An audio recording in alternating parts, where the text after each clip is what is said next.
ಇಂಡಿ ತಾಲೂಕಿನ ಅತರ್ಗ ಗ್ರಾಮ. ಇವತ್ತಿನ ಮಾಧ್ಯಮ ಪತ್ರಿಕಾಗೋಷ್ಠಿಯಲ್ಲಿ ನಮ್ಮ ಸಹೋದರ ಸಮಾನರಾದ ಗಣಪತಿನ ಬಾಣಿಕೋಲ್ ಅವರು, ನಮ್ಮ ಸಹೋದರರಾದ ಪ್ರಕಾಶ್ ಇಟ್ನಳ್ಳಿ ಅವರು ಮತ್ತು ನಮ್ಮ ಇನ್ನೊಬ್ಬ ಸಹೋದರರಾದ ಶ್ರೀಶೈಲಣ್ಣ ನಾಗಣಸೂರು, ನಾವೆಲ್ಲರೂ ಅತರ್ಗ ಗ್ರಾಮದವರು.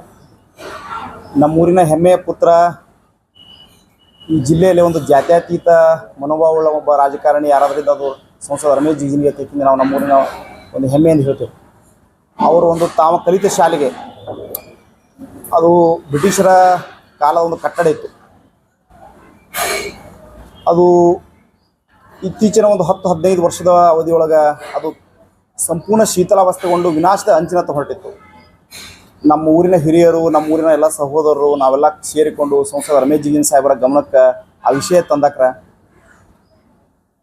ಸಾವಿರ ಪೂರಾ ಶಾಲಾ ಕಟ್ಟಡ ಹಾಳಾಗಿ ಹೊರಟದ, ಅಲ್ಲಿ ಯಾರೂ ಮಕ್ಕಳು ಅಡ್ಮಿಷನ್ ಮಾಡಲಾಗ್ಯಾರ, ಎಲ್ಲ ಬೇರೆ ಕಡೆ ಹೊಂಟಾರ ಅಂತಂದು ಹೇಳಿದ ಕೂಡಲೇ ಅತ್ಯಂತ ಕಳಕಳಿಯಿಂದ, ಅತ್ಯಂತ ಅವರು ತಮ್ಮ ಒಂದು ವಿಶೇಷ ಮುತುವರ್ಜಿ ವಹಿಸಿ, ತಮ್ಮ ಒಂದು ರಾಜಕಾರಣದ ಒಂದು ಪ್ರಭಾವವನ್ನು ಬಳಸಿ ಸುಮಾರು ಒಂದು 1.5 ಕೋಟಿ ರೂಪಾಯಿಗಳ ಅನುದಾನವನ್ನು ಅದಕ್ಕೆ ಒದಗಿಸಿ ಲ್ಯಾಂಡ್ ಆರ್ಮಿ ಡಿಪಾರ್ಟ್ಮೆಂಟ್ ಮುಖಾಂತರ ಇವತ್ತೊಂದು ಕಟ್ಟಡದ ಹೇಗೆ ಮಾಡಿಟ್ಟಿದ್ದಾರೆ ಅಂದ್ರೆ, ನಮ್ಮ ವಿಜಯಪುರ ಜಿಲ್ಲೆಯೊಳಗೆ ಒಂದು ಸರ್ಕಾರಿ ಕನ್ನಡ ಗಂಡು ಮಕ್ಕಳ ಪ್ರಾಥಮಿಕ ಶಾಲೆ, ಒಂದು ಮಾದರಿ ಪ್ರಾಥಮಿಕ ಶಾಲೆ ಮಾಡಿಟ್ಟಾರ ತಂದು ಈ ಮೂಲಕ ತಮ್ಮ ಎಲ್ಲ ಪತ್ರಿಕಾ ಬಂಧುಗಳಿಗೆ ಹೇಳಕ್ಕೆ ನಾನು ಇಚ್ಛೆಪಡ್ತೀನಿ. ಹ್ಯಾಗೆ ಕಾರ್ಯಕ್ರಮ ಮಾಡಕತ್ತೀವಪ್ಪ ಅಂದ್ರೆ, ನಾವು ಮಾನ್ಯ ಸಂಸದ ರಮೇಶ್ ಜಿಗಜಿಣಗಿ ಸಾಹೇಬರಿಗೆ ಹೋಗಿ ಭೇಟಿ ಕೊಟ್ಟು, ಇಲ್ಲಿ ಸಾಹೇಬ್ರದು ಸಂಪೂರ್ಣ ನವೀಕರಣಗೊಂಡು ಇವತ್ತು ಅದು ಸುಸಜ್ಜಿತವಾದ ಒಂದು ಕಟ್ಟಡ, ಸುಸಜ್ಜಿತವಾದ ಒಂದು ಶಾಲಾ ಮೈದಾನ, ಕಂಪೌಂಡ್ ತಯಾರಾಗಿ ನಿಂತದ. ಆ ಕಾರಣಕ್ಕೆ ನಾವೊಂದು ನಿಮಗೊಂದು ಉಪಕಾರ ಸ್ಮರಣೆಯ ಕೆಲಸ, ಅಲ್ಲಿ ಕಲಿತ ಎಲ್ಲ ಹಳೆಯ ವಿದ್ಯಾರ್ಥಿಗಳ ಕೂಡಿಕೆ ಮಾಡಬೇಕಂತ ಯಾಕೆಂದ್ರೆ ನಮ್ಮಲ್ಲಿ ಒಂದು ವಿಚಾರದ ತಾವು ಅದಕ್ಕೆ ಅವಕಾಶ ಮಾಡಿಕೊಡ್ಬೇಕಂತ ಹೇಳಕ್ರ ಸರಿ ಹಾಗಾದತ್ತಂದು ಹೇಳಿ, ಈ ಜಿಲ್ಲೆಯೊಳಗೆ ಮತ್ತು ನಮ್ಮ ರಾಜ್ಯದೊಳಗೆ ಅಂದ್ರೂ ತಪ್ಪಿಲ್ಲ, ಸುಮಾರು ಒಂದು 70-75 ವರ್ಷಗಳ ಕಾಲ ಅಲ್ಲಿ ಏನು ಕಲಿತ ಎಲ್ಲ ವಿದ್ಯಾರ್ಥಿಗಳು, ಸಾಕಷ್ಟು ಜನ ಸಾಫ್ಟ್ವೇರ್ ಇಂಜಿನಿಯರ್ ಆಗ್ಯಾರ, ದೊಡ್ಡ ದೊಡ್ಡ ಡಾಕ್ಟ್ರುಗಳಾಗ್ಯಾರ. ಮಾನ್ಯ ಸಂಸದ ರಮೇಶ್ ಜಿಗಜಿಣಗಿ ಸಾಹೇಬರು ಆ ಶಾಲೆಯ ಹಳೆಯ ಹೆಮ್ಮೆ ವಿದ್ಯಾರ್ಥಿ. ಅವರು ಈ ಜಿಲ್ಲೆಯ, ಈ ರಾಜ್ಯದ, ಈ ಕೇಂದ್ರದ ಮಾಜಿ ಸಚಿವರಾಗಿ, ರಾಜ್ಯದ ಸಚಿವರಾಗಿ, ನಾನಾ ಇಲಾಖೆಗಳ ಗೃಹ ಸಚಿವರಾಗಿ, ಸಮಾಜ ಕಲ್ಯಾಣ ಸಚಿವರಾಗಿ, ಆಮೇಲೆ ನಿವೃತ್ತ ಪೊಲೀಸ್ ಅಧಿಕಾರಿಗಳು, ದೊಡ್ಡ ದೊಡ್ಡ DYSP ರಿಟೈರ್ಡ್ ಆಗ್ಯಾರ ಆ ಶಾಲೆಯೊಳಗೆ. ಅವರೆಲ್ಲರನ್ನೂ ಅಲ್ಲಿ ಸೇರಿಸ್ಕೊಂಡು ಮಾರ್ಚ್ 3, 2024 ರವಿವಾರ ಮುಂಜಾನೆ 10:30 ಗಂಟೆಗೆ ಅವತ್ತಿನ ದಿನ ಕಾರ್ಯಕ್ರಮ ಹೇಗೆ ಮಾಡ್ಕೊತಿದ್ದೇವೆ ಅಂದ್ರೆ, ಅಲ್ಲಿ ನಮಗೆ ಇನ್ನೊಂದು ವಿಶೇಷ ಹೇಳ್ಬೇಕಪ್ಪ ಅಂದ್ರೆ, ಆ ಸ್ಕೂಲ್ನೊಳಗೆ ಏನು ನಮಗೆ ಇಡೀ 70 ವರ್ಷದ ಕಾಲ ಏನು ನಮ್ಗೆ ಅಲ್ಲಿ ಕಲಿಸಿದ ಸರ್ಕಾರಿ ಕನ್ನಡ ಕಲಿಸಿದ ಶಿಕ್ಷಕರನ್ನು ನಾವು ಇವತ್ತು ಅವರು ಅಲ್ಲಿ ಏನು ಕಲಿಸೋರು ನಾನಾ ಬೇರೆ ಬೇರೆ ಊರುಗಳಿಗೆ ಹೋಗ್ಯಾರ. ಆದ್ರೆ ನಾವೆಲ್ಲರನ್ನೂ ಪ್ರಯಾಸಪಟ್ಟು ಅವರೆಲ್ಲರಿಗೂ ಆ ಕಾರ್ಯಕ್ರಮ ಕರೆಸಿ ನಾವು ವಿಶೇಷವಾಗಿ ಒಂದು ಗುರುವಂದನಾ ಕಾರ್ಯಕ್ರಮ ಮಾಡಿ ಅವ್ರಿಗೊಂದು ವಿಶೇಷ ಸನ್ಮಾನ ಮಾಡಿಕೊಡ್ಬೇಕಂತೇಳಿ ನಾವು ಅತರ್ಗಾಂಬ ಹಮ್ಮಿಕೊಂಡೆವು. ಸುಮಾರು ಒಂದು 75-78 ಜನ ಶಿಕ್ಷಕರು ಅಲ್ಲಿ ಕಲಿಸಿದ್ದಾರೆ. ಒಂದು 36-37 ಜನ ಶಿಕ್ಷಕರು ಸ್ವರ್ಗ ಸೇರಿದ್ದಾರೆ. ನಮಗೆ ಇವತ್ತು ಸಂಪರ್ಕಕ್ಕೆ ಒಂದು 40 ಜನ ಶಿಕ್ಷಕರು ಸಿಕ್ಕಾರ. ಆ 40 ಜನ ಶಿಕ್ಷಕರನ್ನು ನಾವು ಸಂಪರ್ಕ ಮಾಡಿದಾಗ ಅವರು ಅತ್ಯಂತ ಖುಷಿಯಿಂದ, ನಾವು ಕಲಿಸಿದ ಸ್ಕೂಲ ಇಂಥ ಒಂದು ಅಭೂತಪೂರ್ವ ಕಾರ್ಯಕ್ರಮ ಮಾಡಕತ್ತೀರಿ, ನಾವು ಅತ್ಯಂತ ಖುಷಿಯಿಂದ ಪಾಲ್ಗೊಳ್ತೇವೆ ಅಂತ ಹೇಳಿ ಎಲ್ಲರೂ ಆ ಕಾರ್ಯಕ್ರಮ ಬರ್ಲಕತ್ತಾರ. ಅವ್ರಿಗೆಲ್ಲರಿಗೂ ಸನ್ಮಾನ ಇಟ್ಕೊಂಡೆವು. ಮತ್ತು ಅಲ್ಲಿ ಕಲಿತ ಎಲ್ಲ ವಿದ್ಯಾರ್ಥಿಗಳು ಒಂದು ಕನಿಷ್ಠ ಒಂದು 3,000-4,000 ಸಾವಿರ ಜನ ಆಗ್ತಾರೆ. ಅವ್ರಿಗೆಲ್ಲರನ್ನೂ ಕರೆಸ್ಕಿಂದ ಏನದ ಕಾರ್ಯಕ್ರಮ ಇಟ್ಕೊಂಡೆವು.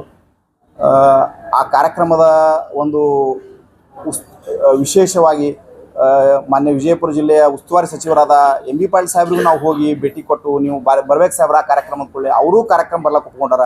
ಅವ್ರ ಟಿಫಿನು ಇವತ್ತು ನಿನ್ನೆ ಅಧಿಕೃತವಾಗಿ ಫೈನಲ್ ಆಗ್ಯಾರ. ಮತ್ತು ನಮ್ಮ ಸ್ಥಳೀಯ ಇಂಡಿ ಮತಕ್ಷೇತ್ರದ ಶಾಸಕರಾದ ಯಶವಂತರಾವ್ ಪಾಟೀಲರು ಆ ಕಾರ್ಯಕ್ರಮಕ್ಕೆ ಅತ್ಯಂತ ಖುಷಿಯಿಂದ ಒಪ್ಕೊಂಡಾರ. ಇಂಥ ಒಂದು ಕಾರ್ಯಕ್ರಮ ವಿಶೇಷ ಕಾರ್ಯಕ್ರಮ ಅಂತೇಳಿ ಮಾನ್ಯ ಸಂಸದರು, ಶಾಸಕರು ಮತ್ತು ಉಸ್ತುವಾರಿ ಸಚಿವರವನ್ನು ಒಳಗೊಂಡು ಆ ಕಾರ್ಯಕ್ರಮ ಒಂದು ಅತ್ಯಂತ ಯಶಸ್ವಿಯಾಗಿ ನಾವು ಮಾಡಿಕೊಡ್ಬೇಕಂತ ಇಚ್ಛೆಪಟ್ಟೆವು. ತಾವೆಲ್ಲ ಮಾಧ್ಯಮ ಬಂಧುಗಳು ಆ ಕಾರ್ಯಕ್ರಮಕ್ಕೆ ಬಂದು ಸಹಕರಿಸಬೇಕಾಗಿ ವಿನಂತಿ. ವಿಶೇಷವಾಗಿ ರಮೇಶ್ ಜಿಗಜಿಣಗಿ ಸಾಹೇಬರಿಗೆ ಒಂದು ಅಭಿನಂದನೆ ಇಟ್ಕೊಂಡೆವು. ಅವರು ತಮ್ಮ ಹುಟ್ಟೂರಿಗೆ ಭಯಂಕರ ದೊಡ್ಡ ಪ್ರಮಾಣದ ಕೊಡುಗೆ ಕೊಟ್ಟಾರ.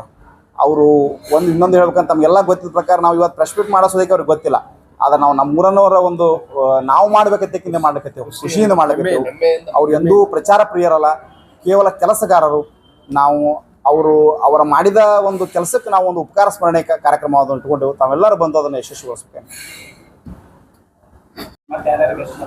ಸರ್, ಮಾನ್ಯ ಸಚಿವರು MB ಪಾಟೀಲ್ ಸಾಹೇಬರು, ಯಶವಂತರಾವ್ ಗೌಡರು, ಜಿಗಜಿಣಗಿ ಸಾಹೇಬರು ಮತ್ತು ನಮ್ಮ ಇನ್ನೊಂದು ಆ ಶಾಲೆ ನಮಗೆ ಕಟ್ಟಡಕ್ಕೆ ಅಷ್ಟೊಂದು ನವೀಕರಣ ಅಂದ್ರೆ ಒಂದು ಹಳೆ ಕಟ್ಟಡವನ್ನು ಹೊಸ ರೂಪಕ್ಕೆ ತರ್ಲಕ್ಕ, ಹಳೆ ಕಟ್ಟಡ ನಾಶ ಮಾಡ್ಲಾರ್ನೆ ಅದಕ್ಕೆ ಹೊಸ ಕಟ್ಟಡ ರೂಪ ತರ್ಲಕ್ಕ ನಮ್ಗೆ ಅತ್ಯಂತ ಸಹಕಾರ ಆದ ನಮ್ಮ ಹಿಂದಿನ ಜಿಲ್ಲಾ ಪಂಚಾಯತಿ ಕಾರ್ಯನಿರ್ವಾಹಕ ಅಧಿಕಾರಿಗಳಾದ ರಾಹುಲ್ ಶಿಂದೆ ಸಾಹೇಬ್ರು ನಮಗೆ ಭಾಳ ಸಹಕಾರ ಮಾಡಿದರು. ಇವತ್ತು ಅವರು ಬೆಳಗಾವಿ ಹೋದ್ರು ಸಹಿತ ಅವ್ರಿಗೆ ನಾವು ಸಂಪರ್ಕ ಮಾಡ್ಕೊಂಡು ಹಿಂಗೆ ಸಾಹೇಬ್ರ ಕಾರ್ಯಕ್ರಮ ತೊಗೊಂಡೇವು. ಅವರು ಭಾಳ ಖುಷಿಯಿಂದ ನಾನು ಎಷ್ಟೊತ್ತಿದ್ರು ಕಾರ್ಯಕ್ರಮಕ್ಕೆ ಅಟೆಂಡ್ ಆಗ್ತೀನಿ. ರಾಹುಲ್ ಶಿಂದೆ ಸಾಹೇಬ್ರು ಬರ್ತಾರೆ ಮತ್ತು ಇವತ್ತಿನ CS ಸಾಹೇಬ್ರು ಬರ್ತಾರೆ, ಇಲಾಖೆ ಅಧಿಕಾರಿಗಳು, ಶಿಕ್ಷಣ ಅಧಿಕಾರಿಗಳು, ಜಿಲ್ಲಾಧಿಕಾರಿಗಳು ಬರ್ತಾರೆ. ವಿಶೇಷವಾಗಿ ಅವತ್ತಿನ ಕಾರ್ಯಕ್ರಮದ ವಿಶೇಷನೇ ಅಲ್ಲಿಯ ಶಾಲೆಯಲ್ಲಿ ಕಲಿತ ಹಳೆಯ ಹೆಮ್ಮೆಯ ವಿದ್ಯಾರ್ಥಿಗಳು ಮತ್ತು ಅಲ್ಲಿ ಕಲಿಸಿದ ನಮ್ಮ ಗುರುಗಳು, ಇದೇ ಅವತ್ತಿನ ವಿಶೇಷ.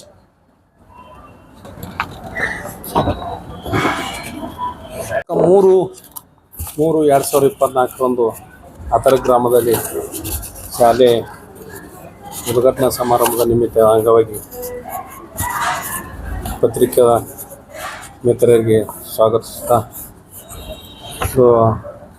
ಬಿಜಾಪುರ ಜಿಲ್ಲೆ ಹೆಮ್ಮೆ ಸಂಸದರಾಗಿರ್ತಕ್ಕಂಥ ಜಿಗಜಿಣಗಿ ಸಾಹೇಬರು ಒಂದು ಕಾರ್ಯನಿಮಿತ್ತ ಅಂಗವಾಗಿ ಬಹುಶಃ ಈ ಜಿಲ್ಲೆಯಲ್ಲಿ ಕನಿಷ್ಠ 10 ವರ್ಷ ಅವಧಿ ಮುಗಿದು ಬಳಿಕ ಸಾಕಷ್ಟು ಜಿಲ್ಲೆಯಲ್ಲಿ ಅಭಿವೃದ್ಧಿ ಕೆಲಸಗಳಾಗಿದ್ದಾವೆ. ಬಿಜಾಪುರ ಸೋಲಾಪುರ ರಾಷ್ಟ್ರೀಯ ಹೆದ್ದಾರಿ,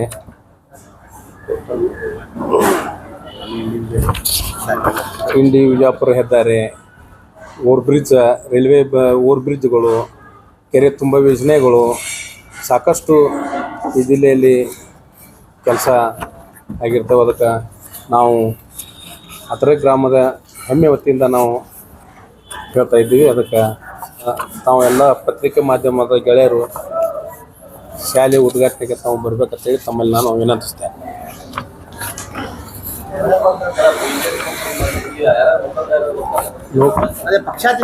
ಪಕ್ಷಾತೀತ ಜಾತ್ಯತೀತ ಅದ್ರಿ.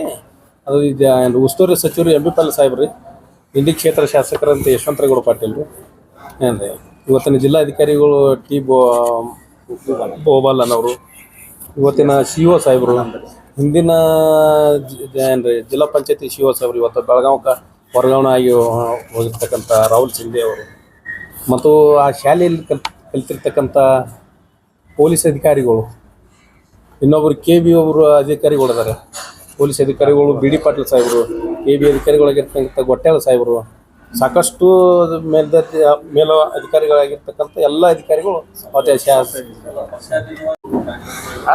ಸ್ಥಳೀಯ ಶಾಸಕರ ಅಧ್ಯಕ್ಷತೆ ಮಾಡಿ ಜಿಲ್ಲಾ ಉಸ್ತುವಾರಿ ಬೇಕಿಲ್ರಿ, ಜಿಲ್ಲಾ ಉಸ್ತುವಾರಿ ಮಂತ್ರಿ ಬೇಕ್ರಿ, ಸ್ಥಳೀಯ ಶಾಸಕರು ಬೇಕಿಲ್ರಿ ಕಾರ್ಯಕ್ರಮ.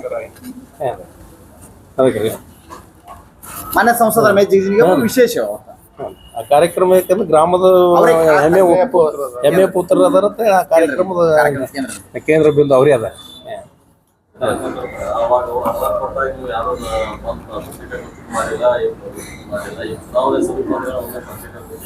ಚುನಾವಣೆಗೂ ಈ ಕಾರ್ಯಕ್ರಮಕ್ಕೆ ಏನೂ ಸಂಬಂಧ ಇಲ್ಲ. ಇದು ನಾವು ಇದು ತಮ್ಮ ಜೊತೆ ನಾವು ಸಂದರ್ಶನ ಮಾಡ್ಲತ್ತ, ತಮ್ಮ ಜೊತೆ ನಾವು ಮಾತಾಡೋದು ಏನೂ ಗೊತ್ತಿಲ್ರಿ. ಇದು ಅವ್ರಿಗೆ ಗೊತ್ತೈತ, ನಾವು ನಮ್ಮ ಹೆಮ್ಮೆಯಿಂದ ಮಾಡ್ಲಿತ್ತೇವೆ. ನಾವು ಅಥರ ಗ್ರಾಮದ ಗೌರ್ಮೆಂಟ್ ಸ್ಕೂಲ್ ಐತಿ, ಅದ್ರ ಸಲುವಾಗಿ ಅದೊಂದು ಚಲೋ ಇದು ಮಾಡ್ಯಾರ್ರಿ, ಒಳ್ಳೇದು ಇದು ಮಾಡ್ಯಾರ, ಸ್ಕೂಲ್ ಮಾಡಿ. ಅದ್ರ ಸಲುವಾಗಿ ನಾವು ಹೆಮ್ಮೆಯಿಂದ ಅವ್ರ ಸಲುವಾಗಿ ನಾವು ಹೇಳಕತ್ತೇವೆ ಸರ್. ಮತ್ತೆ ಸಂಬಂಧ ಬರಲ್ಲ ಸರ್, ಪಾರ್ಟಿ ಎಲ್ಲ ಮಕ್ಕಳು ಅಲ್ಲಿ ಕಲಿಬೇಕಿತ್ತು, ಎಲ್ಲಾನು ತೊಗೊಂಡು ಮಾಡ್ಬೇಕಂತ ನನ್ನ ಉದ್ದೇಶ ಇದೆ. ಸ್ಕೂಲಿಗೆ ಸಹಾಯ ಮಾಡುವ ಸಾಕಷ್ಟು ಕೆಲಸಗಳಾಗ್ಯಾರ. ಭೌಗೋಳಿಕ ಕುಡಿನೀರಿನ ಯೋಜನೆ ಆಗ್ಯದ್ರಿ ಅವ್ರ ಅನುದಾನದಾಗೆ. ಏನು ಇವತ್ತು ಬಿಜಾಪುರದಿಂದ ಇಂಡಿ ಹೈವೇ ರೋಡ್ ಆಲತ್ತದ್ರಿ ಅವ್ರ ಇದ್ರಾಗೆ. ಹಾಂ ರೀ, ಸಾಕಷ್ಟು ಅನುಕೂಲ ಕೊಡ್ತಾನ, ಏನು ಸಾಕಷ್ಟು ಕೆಲಸ ಆಗ್ಯಾವ್ರಿ. ಆ ಹೆಮ್ಮೆಯಿಂದ ಹೇಳತ್ತೀವಿ ನಾವು ಅಥರ ಗ್ರಾಮ. और नए न्यूज़ों के लिए देखते रहिए अपना चैनल TV22 न्यूज़। लाइक करें, शेयर करें, सब्सक्राइब करें और बेल आइकन बटन दबाना ना भूलें।